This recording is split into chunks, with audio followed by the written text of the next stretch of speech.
আমি এখানেই কিন্তু এর আগে এইরকম সভায় বসেছি, একই ধরনের আলাপ করেছি, আজকে আবার আলাপ করছি, এরপরে আবার এসে আবারও হয়তো একই আলাপ করব, তাতে পরিবর্তন হবে কি না সেটা নিয়ে আমি নিশ্চিত না। এই আলাপ পর্যন্তই হয়তো থাকবে এবং হয় কি হয় না সেটা বোঝার প্রমাণ আমার সামনেই রয়েছে। আমরা এখানে বসে আছি, এই যে বসুন্ধরা টিস্যুটা দেখছেন, এটা কিন্তু আমি প্রত্যেকবার দেখি, বহুবার বলেছি। কেন এটা প্রত্যেকবার দেখি সেটাও আপনারা জানেন।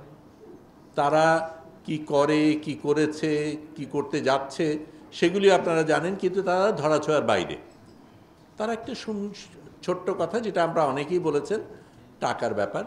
সত্যিকার অর্থে নির্বাচনে দুটো জিনিসের খেলা হয়, একটা টাকা, একটা লাঠি।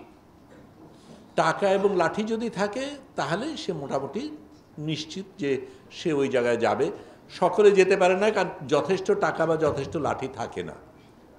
এখন এটাই যদি নিয়ম, তাহলে আমাদের এত ব্যাখ্যা করার কিন্তু দরকার নেই। আমার মনে হয় টাকা এবং লাঠি এই দুটোর ছাড়া কিভাবে হতে পারে সেটা যদি আমরা খুঁজি, সেটার সহজ সমাধান খুঁজতে হবে। এখানে ভদ্রলোকে একটু আগে একটা কথা বলেছিলেন যে এটা হয়তো বা সম্ভব হতে পারে, যে নির্বাচনের প্রচারের ক্ষেত্রে সরকার যদি দায়িত্ব নেয় যে আমি সকলের জন্য যারা নির্বাচন করছে তাদের ব্যয় করার দায়িত্ব আমার, তার বাইরে কেউ নিজের মতন করে করতে পারবে না। একটা জিনিস হতে পারে, আমরা নিয়ম তো রয়েছে যে পোস্টারিংয়ে ল্যামিনেটেড হতে পারবে না, রঙিন হতে পারবে না, এত টাকার বেশি হতে পারবে না, আসে যায় না করে, কিন্তু নিয়ন্ত্রণ তো নেই।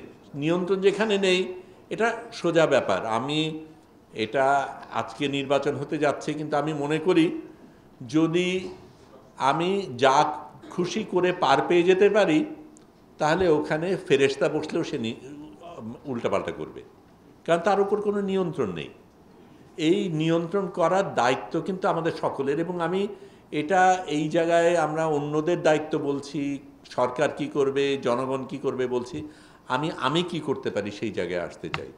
আমরা প্রত্যেকটা জায়গায় যখন যেটা দেখছি সেই জায়গায় যদি আমি নিজে কি করতে পারি সেই জায়গাটা দাঁড়াই, তাহলে কিন্তু আমি মনে করি সত্যিই হতে পারে। কেন বলছি? কারণ এই দেশেই শেখ হাসিনার মতন একজন নেত্রী কিন্তু ছিলেন, যিনি যত রকমের অপকর্ম আছে সব করে গেছেন এবং বছরের পর বছর করে পার পেয়ে গেছেন। পার পেয়ে গিয়েছিলেন ঠিকই, কিন্তু এই শেখ হাসিনাকে কি আমরা নামাতে পেরেছি? কারণ আমরা একটা সময় সকলে মিলে দৃঢ়বদ্ধ হয়ে নিজেরা ত্যাগ করতে রাজি ছিলাম, রাস্তায় নামতে রাজি ছিলাম, রক্ত দিতে রাজি ছিলাম। এই জায়গায় আমরা যাই না সাধারণত, আমরা গা বাঁচায় চলি, বক্তৃতা দিলাম, অন্য কিছু বললাম, কিন্তু দিনের শেষে যেখানে আমার ওই শক্ত হয়ে মেরুদণ্ড সোজা রেখে দাঁড়ানোর কথা, সেই জায়গায় কিন্তু আমরা পিছপা হয়ে যাই। এবং সত্যিকার অর্থেই আমি মনে করি আমরা প্রত্যেকে যদি ওই জায়গায় থাকি, তাহলে একটা জিনিস হয়তো হবে, যেই সরকারই আজকে আসুক না কেন, সে জানবে শেখ হাসিনাকে নামানো গেছে, আমাকেও নামানো সম্ভব। এবং এই জিনিসটা যদি মাথায় থাকে, তাহলে কিন্তু অত সহজে ওটা করে পার পাবে না। আমাদের দেশে জনগণ, আমাদের অনেক মানুষ শিক্ষিত না, আমি জানি, লেখাপড়ার দিক থেকে শিক্ষিত না, কিন্তু আমি অনেক দেশে গিয়েছি, আমি নিশ্চিত বলতে পারি যে আমেরিকান একজন সাধারণ নাগরিক যতটা রাজনৈতিকভাবে সচেতন, তার চাইতে আমার রাস্তার রিকশাওয়ালা অনেক বেশি সচেতন। সে জানে কি হচ্ছে, কখন কি হচ্ছে, কিভাবে কি হচ্ছে, তাকে কিভাবে বঞ্চিত করা হচ্ছে জানে, তার কিছু করার নেই। সে সচেতন কিভাবে প্রমাণ হয়?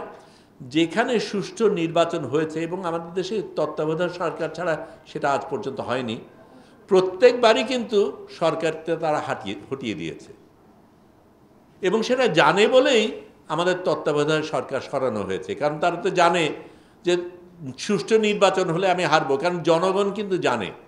এখানে আয়ুব ভাই বললেন যে টাকা কেনা যায়, আমি জানি টাকা কেনা যায়, টাকা দিয়ে কেনা যায়, কিন্তু তারপরেও তো এই দেশেই সাধারণ নাগরিক সরকারকে হটিয়ে দিয়েছে প্রত্যেকবার যখন সে সুযোগ পেয়েছে। যখন সে সুযোগ পায়নি তখন করতে পারেনি, সেটা তো তার দোষ না, কিন্তু সুযোগ যখন পেয়েছে সেই সরকারকে হটিয়ে দিয়েছে। কাজে এই সুযোগটা যদি থাকে তাহলে জনগণই যথেষ্ট, আমার এত কিছু লাগে না, কিন্তু জনগণকে সেই সুযোগটা দিতে হবে। সেটার একটা অবশ্যই একটা তত্ত্বাবধায়ক সরকার বা অন্য কিছু যেটা যে থাকা উচিত আমি মনে করি না, কারণ আমাদের ওই আস্থার জায়গায় আসা উচিত যেখানে সরকারই একজন একটা সুষ্ঠু নির্বাচন দেবে, সেটা সেই জায়গায় আমরা পৌঁছাইনি, কাজে বলে লাভ নেই। থিওরিটিক্যাল কিছুতে আমি যেতে চাই না, কাজে সেটা একটা দরকার। আরেকটা টাকা এবং লাঠির খেলা, এই তিনটা জিনিস যদি আমরা নিয়ন্ত্রণ করতে পারি, জনগণ যথেষ্ট সেই সামাল দেবে। ধন্যবাদ।